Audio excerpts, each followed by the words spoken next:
It was just past midnight when David Whittaker heard the knock. A soft tap tap tap, barely audible over the hum of his old fridge and the purring of his golden retriever, Cooper.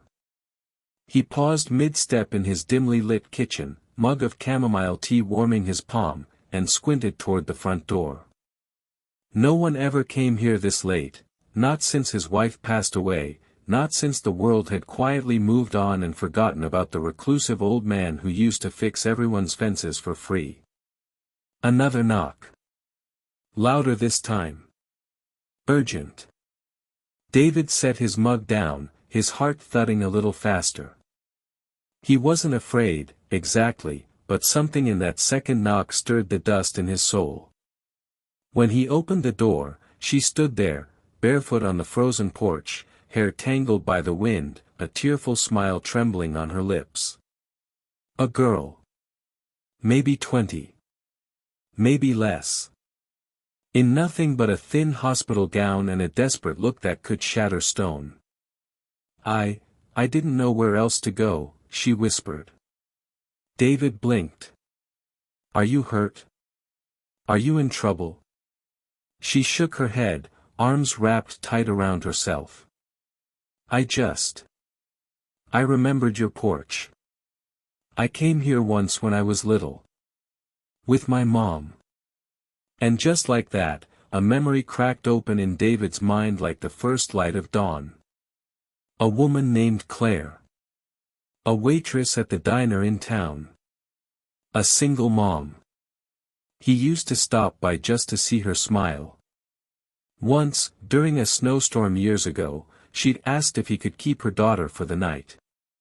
Her ex had come around again, drunk and angry. He'd said yes, no questions asked. This was that little girl. Get in here, sweetheart, David said, stepping aside without hesitation. Let's get you warm. Her name was June. She sat on the couch, shivering under a plaid blanket as Cooper gently rested his head on her knee. Her tears had dried now, but her silence was thick. I ran, she finally said, voice like cracked porcelain. From a place where they said they'd help me. They didn't. They just watched me fall apart. David nodded, stirring the fire in the hearth. Some people only help the way they think you should be helped. Not the way you need. She looked at him, really looked. Why did you let me in? I could be lying. Crazy. Dangerous. David smiled faintly. You knocked on my door with nothing but a tearful smile. That's not something dangerous people do. They talked for hours. About nothing. About everything. She shared that she had nowhere to go. Her mother had died 3 years ago. Foster care hadn't worked. Neither had the shelter. She'd tried to stay strong, until she couldn't anymore. David didn't offer platitudes. He offered toast with honey and hot tea. He offered silence when she needed it, and space when her words ran dry. I want to disappear, she admitted around 3 a.m., her voice barely audible. David looked into her eyes and said, You already did. That's what pain does. But you've started to come back, tonight, with that knock. June cried again then. This time not in despair, but in release. In the weeks that followed, David helped her piece her life back together. He took her to a counselor, a woman he trusted, who'd helped him after his wife's passing. He drove her to a GED class. Let her stay in his spare room. Gave her a pair of boots, old and worn but still good. He even taught her how to fix the squeaky hinges on the front door.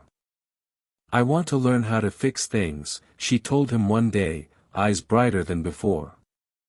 Like you do. You already are, he replied. One snowy afternoon, they stood in the shed behind the house, patching an old birdhouse. June turned to him, saw the quiet pride in his eyes, and said softly, "You know, the night I knocked. I think I wanted to die." David didn't flinch. "And now? I think I want to live.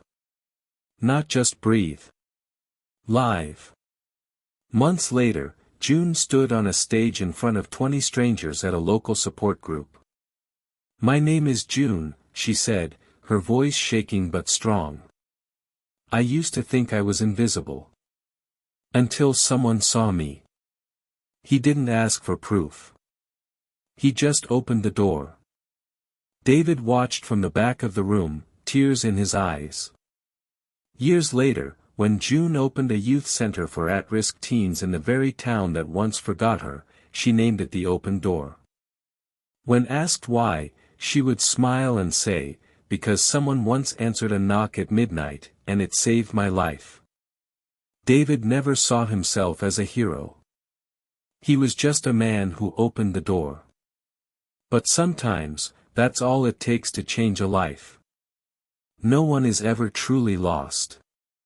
Sometimes, all a person needs is for someone to answer the knock, the silent cry for help. In a world full of closed doors, be the one who opens yours. Kindness isn't loud, but it echoes forever.